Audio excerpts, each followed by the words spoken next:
Hey there, tech enthusiasts. Welcome back to our channel, where we break down the latest tips and tricks for your favorite tools. Today, we're diving into how to add a signature in Google Docs 2025. With the ever-evolving digital world, adding a professional signature to your documents has never been easier or more essential. Whether you're finalizing a contract, creating reports, or just adding a personal touch, this step-by-step guide will get you up and running in no time. Let's jump right in. First things first, make sure you're logged into your Google account and have Google Docs open. Start by opening the document where you want to add your signature. Now, head to the menu bar and click on Insert. From the drop-down, select Drawing and then New. This will open a fresh canvas where you can create your signature. Once you're in the Drawing tool, you have a few options. If you're drawing freehand, grab the Scribble tool. It's that squiggly line icon, and use your mouse or trackpad to sketch your signature. Don't worry if it's not perfect on the first try.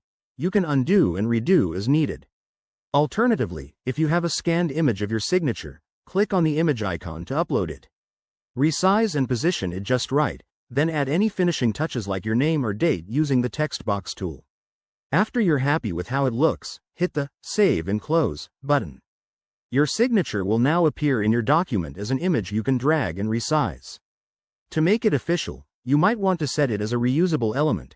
Go to Insert, Greater Than, Drawing. Greater Than, from Drive, if you've saved it there for future use. One quick tip for 2025.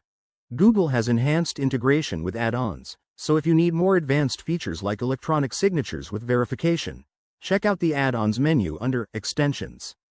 It's a game changer for security. And there you have it. That's how you add a signature in Google Docs.